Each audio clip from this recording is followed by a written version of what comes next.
ओम नमः शिवाय। शिवाय नमः। हर हर महादेव।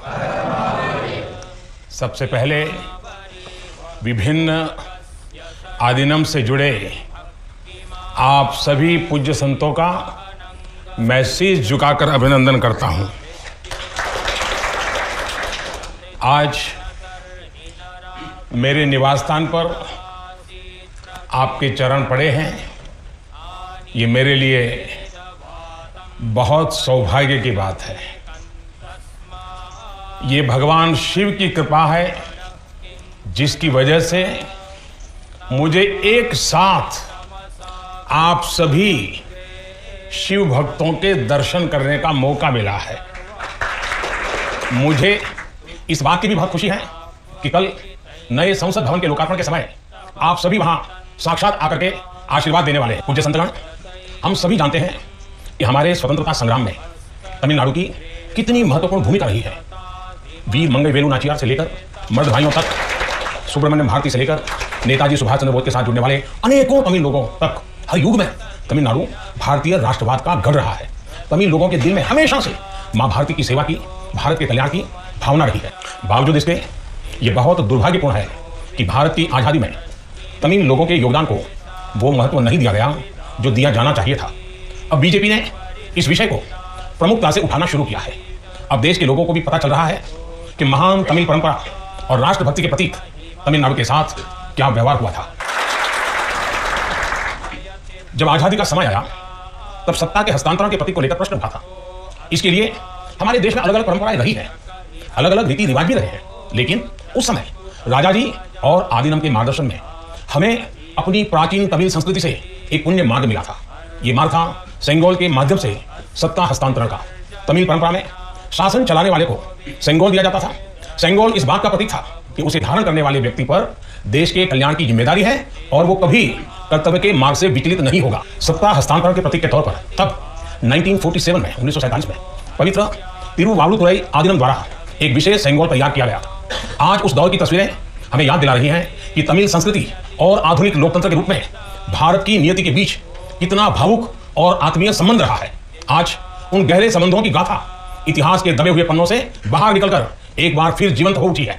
इससे उस समय की घटनाओं को समझने का सही दृष्टिकोण भी मिलता है और इसके साथ ही हमें यह भी पता चलता है कि सत्ता के हस्तांतरण के इस सबसे बड़े प्रतीक के साथ क्या किया गया। मेरे देशवासियों, आज मैं राजा जी और विभिन्न आदिनम की दूरदर्शिता को भी विशेष तौर पर नमन करूंगा। आदिनम के एक सेंगोल ने भारत को सैकड़ों वर्षों की गुलामी के हर प्रतीक से मुक्ति दिलाने की शुरुआत कर दी थी। जब भारत की आजादी का प्रथम पल आया, आजादी का प्रथम पल, वो क्षण आया, तो ये सेंगोल ही था जिसने गुलामी से पहले वाले कालखंड और स्वतंत्र भारत के उस पहले पल को आपस में जोड़ दिया था।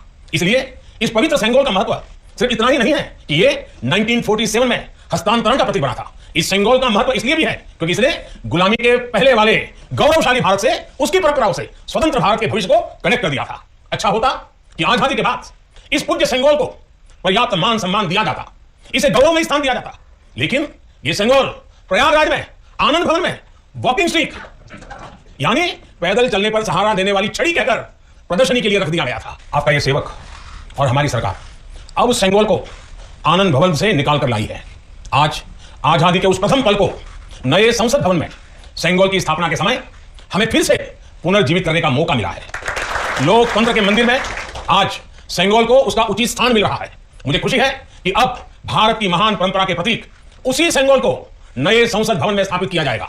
यह सेंगोल इस बात की याद दिलाता रहेगा कि हमें कर्तव्य पथ पर चलना है, जनता जनार्दन के प्रति जवाबदेह बने रहना है। पूज्य संतगण, आदिनम की महान प्रेरक परंपरा साक्षात सात्विक ऊर्जा का प्रतीक है। आप सभी संत शैव परंपरा के अनुयायी हैं। आपके दर्शन में जो एक भारत श्रेष्ठ भारत की भावना है वो स्वयं भारत की एकता और अखंडता का प्रतिबिंब है। आपके कई आदिनम के नामों में ही इसकी झलक मिल जाती है। आपके कुछ आदिनम के नाम में कैलाश का उल्लेख है। ये पवित्र पर्वत तमिलनाडु से बहुत दूर हिमालय में है, फिर भी ये आपके हृदय के करीब है। शैव सिद्धांत के प्रसिद्ध संतों में से एक तिरुमल के बारे में कहा जाता है कि वो कैलाश पर्वत से शिव भक्ति का प्रसार करने के लिए तमिलनाडु आए थे। आज भी उनकी रचना तिरुमंदिरम के श्लोकों का पाठ भगवान शिव की स्मृति में किया जाता है। अपर समंदर सुंदरर और माणिक का वासगर जैसे कई महान संतों ने उज्जैन, केदारनाथ और गौरी कुंड का उल्लेख किया है। जनता जनार्दन के आशीर्वाद से आज मैं महादेव की नगरी काशी का सांसद हूं, तो आपको काशी की भी बात बताऊंगा। धर्मपुरम आदिनम के स्वामी कुमार गुरुपरा तमिलनाडु से काशी गए थे। उन्होंने बनारस के केदार घाट पर केदारेश्वर मंदिर की स्थापना की थी। तमिलनाडु के तिरुपन्ननाडु में काशी मठ का नाम भी काशी पर रखा गया है।